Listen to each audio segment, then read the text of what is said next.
हरे कृष्णा। हम सबको पता है कि भगवान अपने भक्तों की रक्षा करते हैं, लेकिन आपको शायद यह नहीं पता होगा कि कभी कभी भगवान अपने भक्तों को फंसा भी देते हैं। जी हां, और वो ऐसे फंसाते हैं कि बेचारा भक्त ना कुछ बोल सकता है और ना कुछ कर सकता है। बिल्कुल वैसे ही जैसे भगवान श्री कृष्ण बचपन में माखन चुराते समय ग्वाल बालों के साथ किया करते थे। लेकिन हां, एक बात जरूर है कि जब भगवान अपने भक्तों को फंसाते भी हैं तो उसमें भी भगवान और उनके भक्त के बीच एक मधुर सुख का आदान प्रदान होता है, और उसे केवल भगवान और उनके भक्त ही समझ सकते हैं। आपको जानकर आश्चर्य होगा कि ऐसी शरारत वाली लीलाएं सिर्फ भगवान श्री कृष्ण ही नहीं करते। ऐसे कार्यों में हमारे जगत के नाथ भगवान जगन्नाथ जी भी जरा भी पीछे नहीं हैं। क्या आप उनकी ऐसी कोई लीला जानते हैं? नहीं ना? चलिए, आज हम आपको भगवान जगन्नाथ जी की एक ऐसी मीठे रस से भरी लीला का आस्वादन कराते हैं जिसे सुनकर आपका हृदय भी भक्ति रस से भर जाएगा। यह कथा एक ऐसे भक्त की है जो रहते तो हैं जगन्नाथपुरी धाम में, लेकिन भगवान जगन्नाथ के साथ उनका आदान प्रदान एक मित्र के रूप में है, जिनके साथ कई बार भगवान जगन्नाथ एक बालक के रूप में खेलने भी आते हैं और कभी कभी उनकी सेवा करने के लिए भी आते हैं। जी हां, हम बात कर रहे हैं भगवान जगन्नाथ के परम भक्त रघुदास की। रघुदास अत्यंत सरल और बालक के समान स्वभाव वाले भक्त थे। वे पुरी में सिंह द्वार के पास रहते थे। उनकी भक्ति और जगन्नाथ जी के साथ उनके साक्षात्कार के आदान प्रदान के विषय में सभी लोग जानते थे। सभी लोग उन्हें आदर और सम्मान देते थे, लेकिन रघुदास को इनसे कोई फर्क नहीं पड़ता। उनके लिए तो उनकी दुनिया बस उनके जगन्नाथ जी तक ही सीमित थी। अब आप तो जानते ही हैं कि जब कृष्ण और जगन्नाथ एक ही हैं तो तीनों की प्रवृत्तियां भी एक जैसी ही होंगी। तो बस एक दिन ऐसा ही हुआ। एक बार रात के समय जगन्नाथ जी रघुदास के पास आते हैं और कहते हैं, रघु, चलो आज हम राजा के बगीचे से कटहल चुराते हैं और फिर हम दोनों उसका आस्वादन करेंगे। जगन्नाथ जी की बात सुनकर रघु ने कहा, लेकिन आपको कटहल चुराना क्यों है? अगर आपको कटहल खाना है तो मैं आपके लिए एक बहुत अच्छा कटहल का फल ले आता हूं। लेकिन यह बात सुनकर जगन्नाथ जी ने कहा, अरे नहीं, इस प्रकार तो प्रतिदिन मुझे सारी चीजें मिलती रहती हैं।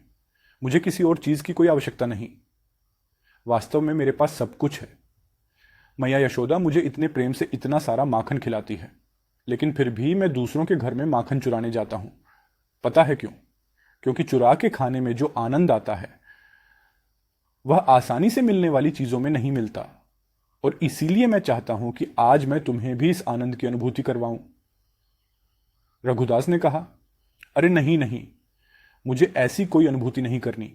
यदि राजा को इस बात का पता चल जाएगा तो वो आपको तो कुछ नहीं कहेंगे, लेकिन मेरा क्या होगा, ये सोचा आपने?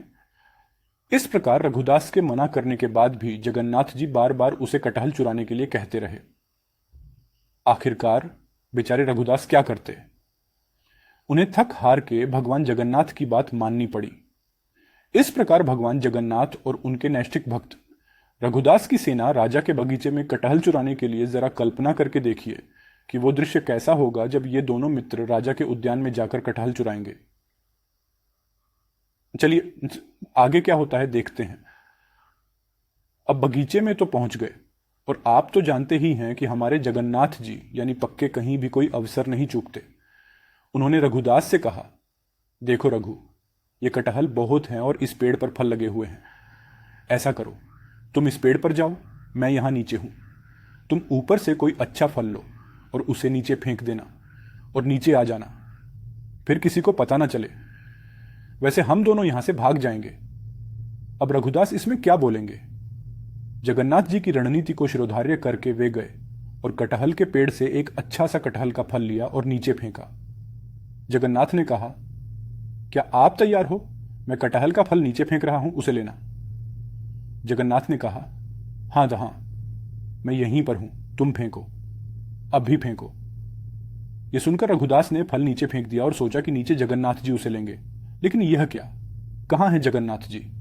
अरे वो वहां होंगे तब तो ना। वह कटहल का फल नीचे जमीन पर गिरा और फल दो हिस्सों में टूट गया। जब राजा के सिपाहियों ने यह सुना तो उन्हें पता चला कि कोई कटहल का फल चुराने के लिए बगीचे में घुसा है। वे सब वहां आ गए और अब यहां का दृश्य देखा तो उन्हें विश्वास ही नहीं हो रहा था।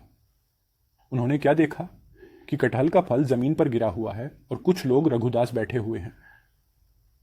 सिपाहियों ने तुरंत जाकर राजा को सूचना देते हुए कहा, हे राजा, आश्चर्य के साथ हमें आपको सूचित करना पड़ रहा है कि आपके बगीचे में आज रघुदास कटहल का फल चुराने के लिए आए थे और अभी भी वो वहां बैठे हुए हैं। यह सुनकर राजा को भी आश्चर्य हुआ कि रघुदास कटहल चुराने के लिए कैसे आ सकते हैं। ये सोचते हुए राजा तुरंत वहां पहुंच गए। वहां जाकर उन्होंने देखा तो सच में रघुदास अभी भी बैठे हुए थे और नीचे कटहल का टूटा हुआ फल था। राजा ने रघुदास को नीचे आने के लिए कहा। जब रघुदास नीचे आए तो राजा ने उनसे कहा, हे मेरे प्रिय और परम भक्त रघुदास, अगर आपको कटहल खाने की इच्छा थी तो आपने इतनी रात को यहां मेरे बगीचे में आने का कष्ट क्यों किया?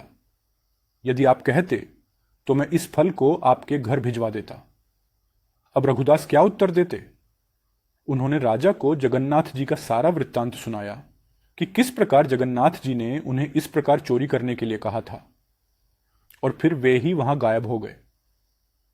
यह सुनकर राजा और सिपाही सभी लोग हंसने लगे। सभी लोगों ने रघुदास के साथ भगवान जगन्नाथ की इस मधुर लीला का आनंद लिया और अनेक दिनों तक भगवान की चोरी की इस कथा की चर्चा पूरे नगर में होती रही। एक बार जब रथ यात्रा के समय सारी तैयारियां हो गई थीं, भगवान जगन्नाथ जी, बलदेव जी और सुभद्रा मैया अपने अपने रथों पर सवार हो चुके थे। राजा ने भगवान जगन्नाथ के रथ के सामने मारने की पंड विधि भी कर ली थी। चारों ओर शंख, मृदंग, करताल बज रहे थे और जैसे ही जगन्नाथ जी का रथ खींचने लगे तो वह रथ हिला ही नहीं। अनेक बलशाली लोगों को लगाया गया और यहां तक कि रथ को खींचने के लिए अनेक हाथियों को भी बुलाया गया, लेकिन जगन्नाथ जी का रथ 1 इंच भी नहीं हिला। अंत में राजा ने रघुदास को बुलाया। रघुदास रथ के पास जाकर भगवान जगन्नाथ जी के कानों में जाकर कुछ कहा और उसके बाद तुरंत रथ चल पड़ा। रघुदास भगवान जगन्नाथ जी के अत्यंत प्रिय भक्त थे, जिनके पास भगवान अनेक बार अपने प्रेम का प्रत्यक्ष आदान प्रदान करने आते रहते थे। ऐसे भक्तों की कथा का श्रवण भी हमें भक्ति मार्ग में अग्रसर करता है। इसलिए भगवान और उनके भक्तों की ऐसी ही रस में डूबी हुई कथाओं का आस्वादन करने हेतु इस चैनल को सब्सक्राइब कीजिए, जिससे भगवान की कथाओं की यह अमृत धारा निरंतर आपको मिलती रहे। हरे कृष्णा।